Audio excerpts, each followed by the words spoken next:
talked a lot about Ukraine and Russia, and It's but the I mean, most important topic of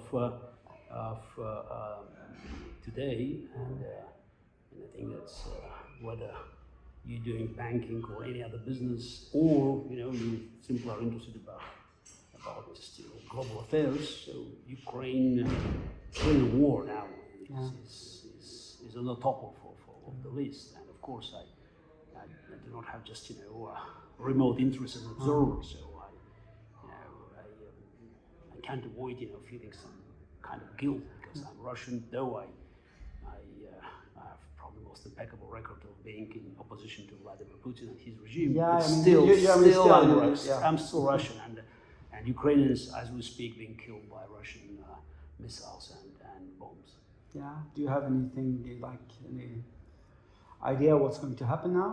Well, as we speak, he has to put the 300,000 more men into. No, it's on paper. I mean, let's now be objective. So it's whether he brings extra 300,000 or a million on paper. Yeah, you have to find these people because it seems from the first response of the Russian public, there's very little enthusiasm, if any, about the war and young men, and not only young men, just men who could be called for service. They're trying to run away. So it's by cars, by planes, by any means that they can find. So this turn of the event demonstrated that the stories about big support for Putin and the war, they were overrated. But still, he can probably manage. Could you make a prediction as you see this happening now? Is that something that might the war stop? Look, my concern is not about extra few 100,000 people he can bring in, because even if he managed to locate them in Russia, force them into the army, and even just give them some primitive training, there are logistics. So as of now, Russians experiencing major logistical challenge in Ukraine with 200,000, roughly the number. Now you want to bring 300,000 or more, and I don't think that's the logistics are there. War is about logistics, and also you have to make sure that the whole economy now is just is rebuilt, and it seems that there's so many challenges for the economy just to support the normal life. And not, just to deal with the strains of military mobilization. So I think it's using chess language. It's a kind of a gambit, and it will be refuted by logic, logical war. But it's not about few extra 100,000 soldiers. It's about heavy weapons. Putin still has enough missiles and even heavier bombs that could cause terrible sufferings for Ukrainian people, mainly for civilians, and that's my biggest concern and fear, that being so desperate, he'll start using all means at his disposal. You made the chess analogy, of course. It's not so strange that you do that, but I mean, you must have many chess friends in both Ukraine and Russia. Do you have any contacts with them now, or is it like? It's not about chess friends. So I have very few friends. In Russia these days. No, I mean, most of my friends are outside of Russia. People who march with me on the streets of Moscow and St. Petersburg, so they are either in exile like myself or in jail like Alexei Navalny, or killed like Boris himself. So, there are a few Russian chess players who, at the beginning of the war, signed a petition against the war, and yes, I appreciated that, but.